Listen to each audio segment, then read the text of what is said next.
me better when I wasn't yours. I'm going back, I'm going back, I'm going back, I'm going back, I'm going back to who I was before. Hey guys, and welcome back to my channel. I know it looks very gloomy right now. I use natural lighting and Georgia just doesn't know what's going on with this weather right now, okay? I have a light on right now and it still looks like this. But I had to come make a video because I opened my phone and the very first post I saw, I was like, I know that is not my, I just heard.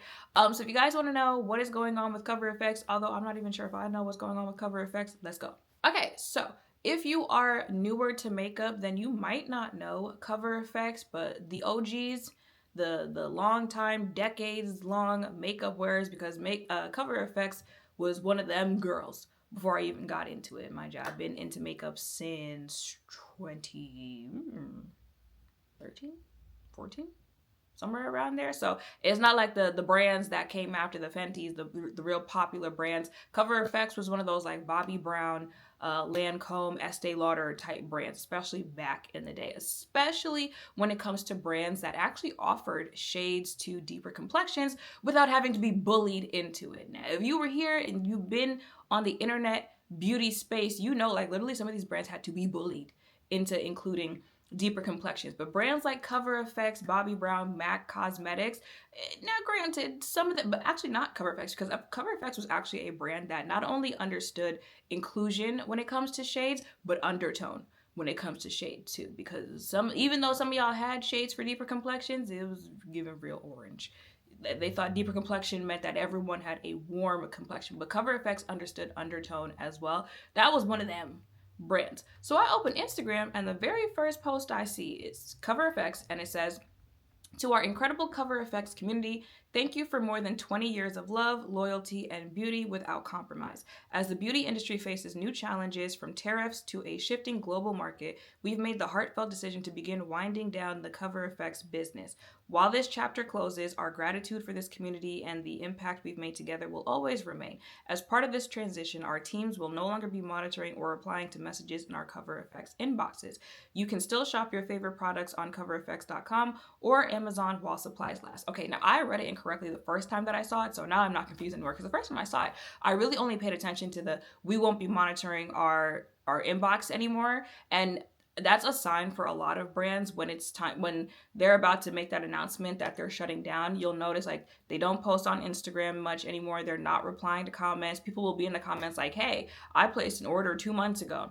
Not like, and it's just a whole bunch of comments like that and there's like no reply to them. But I just reread it and I realized, oh no, like they're letting you know they are winding down the business so that they can eventually like close the business. You saw the end where it says you can still shop CoverFx and Amazon while supplies last. And no, not another one. And not only is it not another one, but it'd be them ones where you're like, why them? There's some brands y'all can take. Why them? That's a joke. That's a joke. I'm not wishing anyone's business well. But like, why do they have to be y'all? I really like CoverFx. Y'all, if you've been here for a minute, you remember when I had that Power Play run with their foundation and their concealer. Actually, I just found their concealer in one of my suitcases, and that's how you know I haven't opened that suitcase since I went there. I took their concealer to Japan. I was opening the suitcase and I found the concealer in there. I was like, no, there was nothing else in the concealer. So no, I haven't had like clothes and whatnot sitting in a suitcase since 2018 or 19.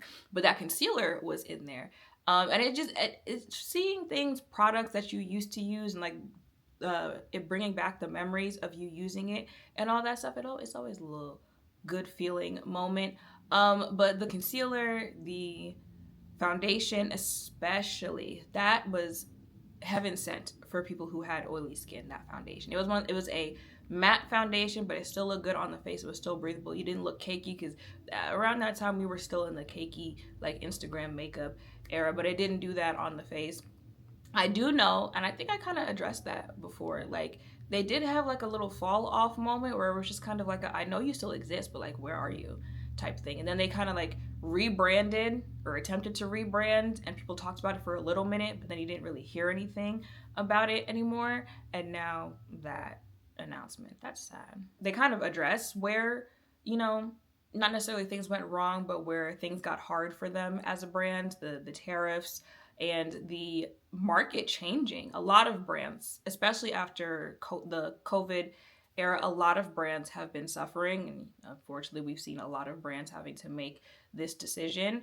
In CoverFx case, I do think it kind of started happening before COVID and whatnot. Like I said, they are a brand who, you know, they were here before all the trendy brands, and some might consider it a like your mom brand. And if you're like, what's a your mom brand? There are actual brands that like teams for brands will use this term to classify that brand as a your mom brand, because it's seen as a brand that like, oh, your mom likes that type of makeup, right? I had someone who worked for a brand and they were talking to me and they're like, yeah, our goal is to, you know, use, mind you, I was like 20, I was 23?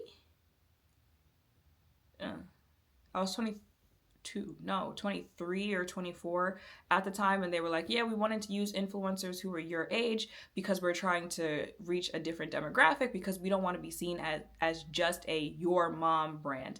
Another thing that people use to describe it is counter brands. So, you know, like the Lancomes, the Cliniques, sometimes even MAC, Estee Lauder.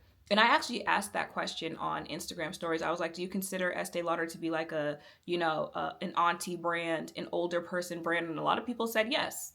Maybe because I've just been using Estee Lauder since, you know, I was in my early 20s, stuff like that, that I never really processed it that way. But I could see how people see it that way because of the longevity that Estee Lauder has. I think CoverFx is another brand that was seen that way. They were seen as a like your mom brand. Yes, they had influencers of a younger demographic who were talking about them for a good little minute, but other brands popped up, got their attention. They were more trendy and they just seemed like a younger brand. So that buzz that they had from using younger influencers kind of goes away, and then it just goes back to being one of those like legacy counter your mom brands. If you know, you know. So stuff like that kind of does play a role into some of these brands falling off, and it's why those brands, even though like I'm Lancome, I don't have to, they do have to work hard, because is Lancome gonna shut down? Probably not. Listen, actually, let me not say that, because I done said some, probably not. I don't think so. And then later on, it was like, So, you know, you never say never. But, you know, those type of brands, they probably feel some sense of security because they're Lancome, because they're, you know, MAC Cosmetics. But I'm sure internally they're like, okay, what can we do? What can we do? Especially with the whole like growth of TikTok and stuff like that. I think a lot of brands had to learn, actually, no, you can't just rely on your name. Even luxury brands, like last year, luxury brands took a hit with their sales. And luxury, like part of luxury is the fact that it's exclusive.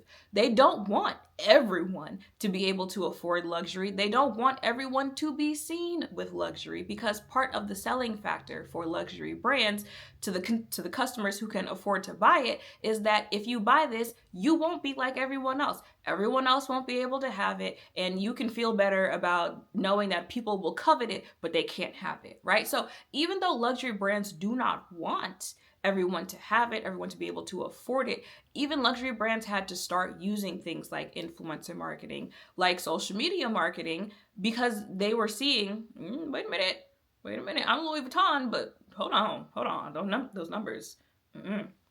So even luxury brands had to realize, like, no, you have to grow with the times when it comes to advertising. And I think a lot of brands delayed that. And a lot of brands, a lot of influencers, a lot of everybody, because when things are new, people are very like, I don't know about that. People like sticking to what they already know, what already makes them feel comfortable.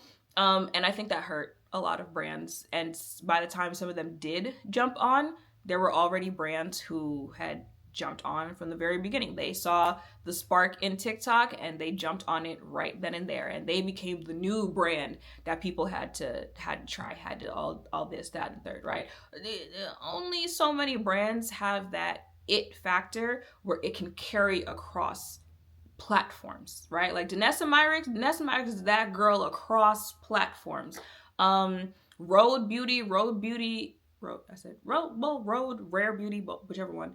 Those brands carry across platforms. They use social media marketing correctly. However, there are some brands where, you know, I see kimchi powder all over TikTok, which I do want to try that powder. I don't be seeing people talk about that on YouTube.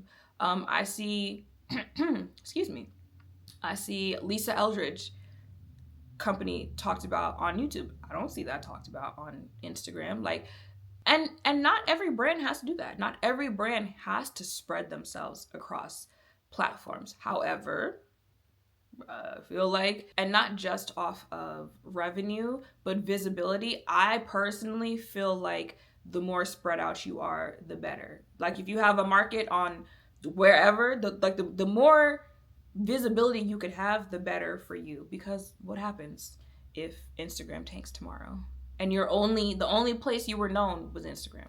What happens when people leave YouTube behind and they go to Skylight? So you see what I'm saying? So, but I mean, they already addressed, you know, that they know where things went left for them. And I do think that's very unfortunate because they are a really good brand. Who knows? Maybe we'll see some other brand like the one that's been sweeping up the, Smashbox, Becca, so that you can at least have your favorites. Right? That's one of the reasons people get upset when brands shut down, because they won't be able to have their favorites anymore. So some brands have done stuff like purchase Becca, purchase Smashbox. So you're not going to get any like new products from them. You'll never really have that momentum that was once Smashbox, that was once Becca. And if someone purchases CoverFx, I don't know, that was once CoverFx. But at least you could still have the things that you're already used to, things that are already staples in your makeup routine. So who knows how that is going to go. But yeah, I just wanted to come give you guys that little update that is where we are with CoverFx. And I was literally sitting down to film a completely different video, and I opened my phone and I saw that, and I was like, wait a minute. So yeah, y'all, that is it for this video. Let me know your thoughts in the comments down below. Let me know, like, are you an OG? And I mean like OG makeup wearer? Like, you've been here for CoverFx, you know all about it. Are you newer? Maybe you don't know about CoverFx, because I actually have done some like downfall videos or a brand closing video, and people were like, I don't even know that brand existed. And it's like